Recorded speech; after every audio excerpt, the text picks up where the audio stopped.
Então, nós temos falado aqui bastante, Tereza, que quem tem, né, poder, dinheiro, esquema e contatos do Brasil não vai preso.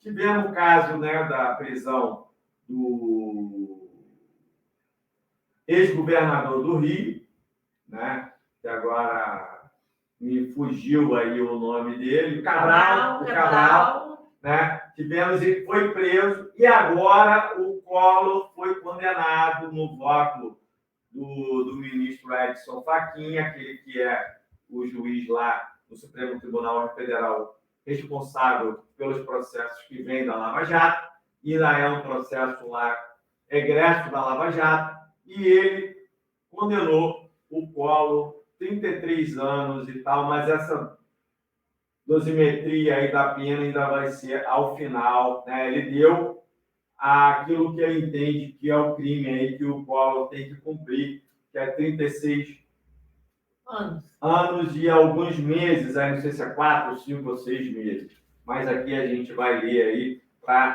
passar para o nosso público corretamente. Agora, a discussão é se o Collor vai cumprir, se vai ser preso como Cabral. Vai acender uma velhinha para isso também? Olha, isso aí vai ser bem difícil. Cumprir. A gente sabe da história dessa família lá em Alagoas, né? Família Collor. Já vem, a política é velha na família, né? Vem do pai, do avô. E Collor continua aí, né? Sofreu impeachment e cumpriu os 8 anos, né? Que não se candidatou, e depois, vamos lá, você vai ler aí, vamos ouvir aí para a gente esclarecer. Eu vou ler aqui uma reportagem aqui, que saiu na imprensa burguesa aí, no UOL, Brasília, 18 de maio, do Paulo Roberto Neto. Aí fala aqui, relator da Lava Jato no Supremo Tribunal Federal, Fachin votou para condenar Collor a 33 anos e 10 meses de prisão, sendo 5 anos e 4 meses pelo crime de corrupção, 24 anos e 5 meses por lavagem de dinheiro e 4 anos e 1 mês por organização criminosa. A dosimetria da pena final ainda será discutida pelos magistrados. O que aconteceu foi o seguinte: Collor foi denunciado pela PGR em 2015 sob a acusação de receber 29 milhões de propinas de 2010 a 2014 para viabilizar, por meio de indicações políticas, um contrato de troca de bandeira de postos de combustível celebrado pela BR Distribuidora subsidiária da Petrobras. No STF, votaram pela condenação os ministros Edson Fachin, Alexandre de Moraes, André Mendonça, Roberto Barros, Luiz Fux e Carmen Lúcia. O ministro Nunes Marques, o nomeado por Bolsonaro, que era o homem que ia acabar com a corrupção no Brasil, foi o único a se posicionar pela absolução. Mas ele não foi indicado por quem ia acabar com a corrupção no Brasil? Como é que absolve um político acusado de corrupção com provas lá? E ele é extremamente evangélico. Você esqueceu disso? Exato, tem mais essa aí. Tem mais essa. Ainda restaram os votos de Dias Toffoli, Gilmar Mendes e a presidente do Supremo, Rosa Weber. Se for condenado, Collor ainda poderá apresentar recurso ao Supremo Tribunal Federal para questionar a sentença. A execução da pena, que será fixada ao final do julgamento, costuma ser indicada após análise desses recursos.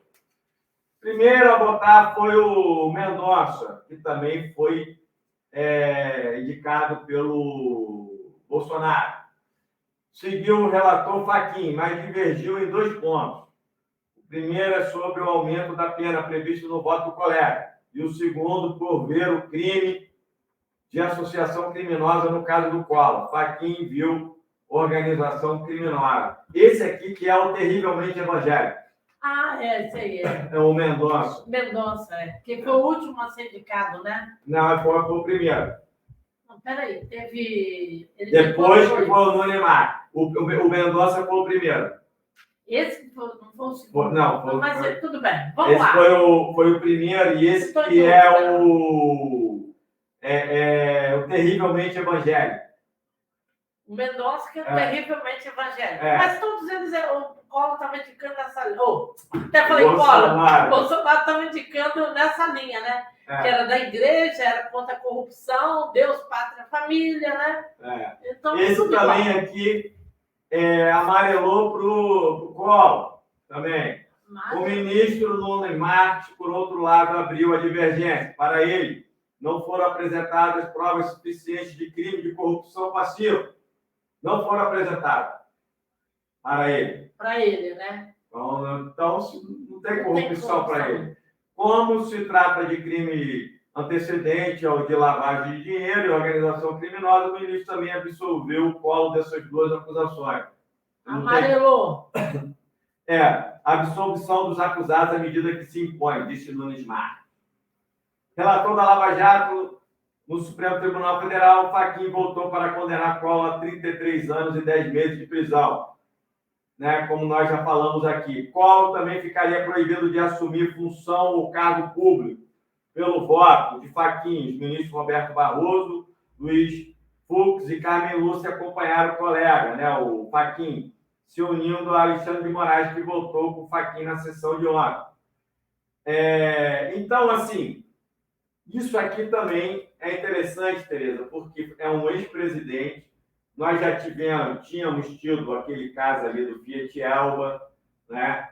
Que foi a denúncia lá do porteiro. Primeiro começa o irmão do Collor, que depois veio a ter câncer no cérebro, Pedro Collor, que faz aquela denúncia bombástica de que o irmão presidente, Fernando Collor, era corrupto porque o Collor teria dado em cima da mulher do irmão, do Pedro, que era a Tereza Collor. Tereza Collor, Esse fato foi anunciado na imprensa, na época, né? A gente tem que voltar lá em 1990. E o Collor era casado com a Rosiane Collor. Rosiane Collor. A gente tem que voltar lá em 1990, né? E aí o Pedro Collor, vendo que aquilo ali era uma situação absurda, resolveu falar o que sabia em relação ao irmão, e aí começou a ter matérias e tal. Quando parecia que tudo estava contornado, eis que surge lá o porteiro falando do Fiat Elba e das festas na casa da Dinda. Né? Isso tudo também foi falado. E aí depois do processo de impeachment e dos cara pintadas, né? Daquele movimento social, popular, toda a juventude se pintando, fora Collor, fora Collor, fora Collor.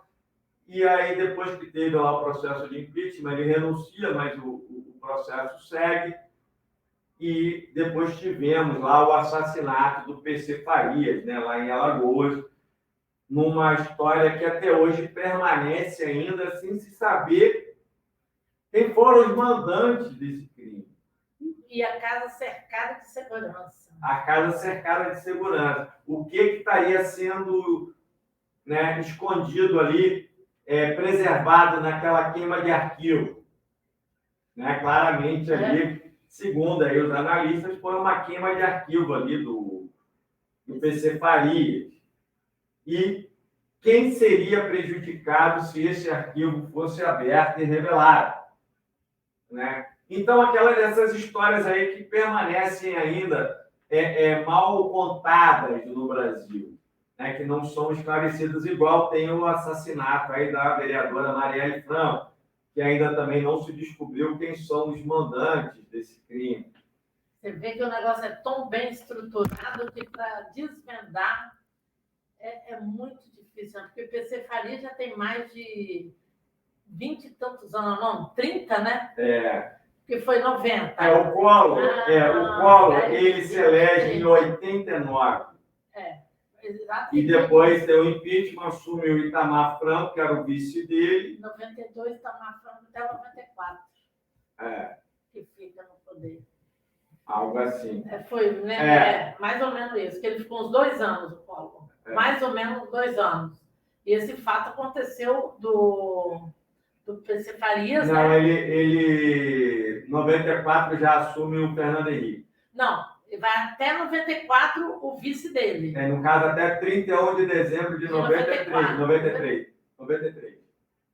O Fernando Henrique já assume 1º de janeiro de 94. Você está correto, É isso aí. É porque a gente confunde, se você contar o ano, né? Realmente, é 90.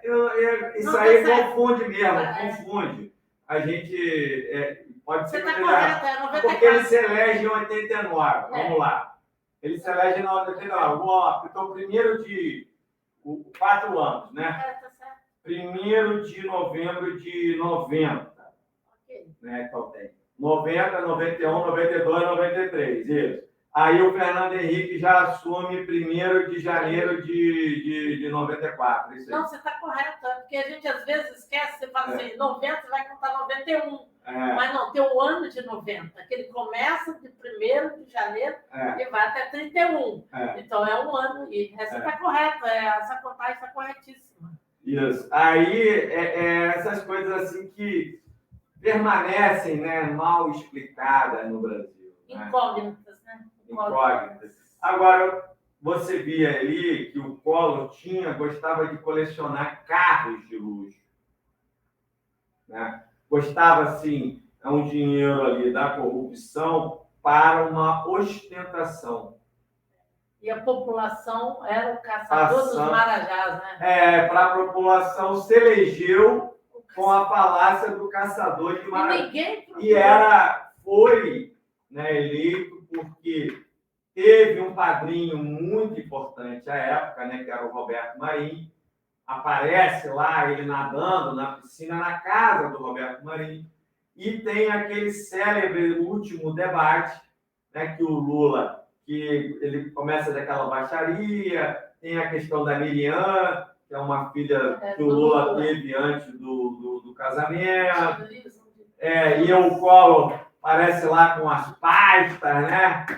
E tal. Aí o Lula encerra o debate falando: e a população vai ver que o caçador de marajá não passa de um caçador de maracujá.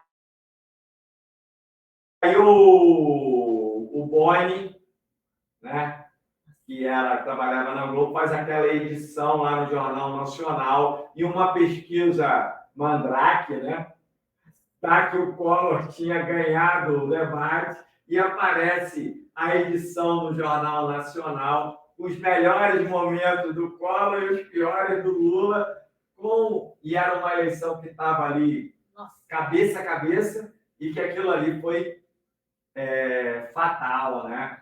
O golpe de misericórdia ali do Lula para eleger o Collor. A gente tem que lembrar o papel das mulheres, foi cruel contra a esquerda. Elas votaram no Collor, porque eles transformaram a imagem dele também num homem bonito, né? Do saco roxo, nossa, é muita podridão, gente. Não, quem apoiou ele foi aquela Cláudia Raia. Também, a Cláudia Raia apoiou. Mas estou falando assim, as mulheres compraram a política, o marketing que fizeram sobre ele, né? Que era um homem bonitão, que botava ele sentado nas cadeiras de praia. Alguma coisa eu recordo, assim, né? Mas eu nunca caí nessas armadilhas. Eu votava em Lula. O primeiro voto foi Lula, meu. Porque 89, porque antes ninguém votava. Foi a primeira eleição aí que o brasileiro teve aí, depois da ditadura militar. Ditadura é um negócio tão bom que você não pode votar nem para presidente. Não, não, quem diga é os militares, né? Que são os donos da verdade. Não tinha corrupção no militarismo, né? Não tinha nada, era tudo gente boa, gente honesta.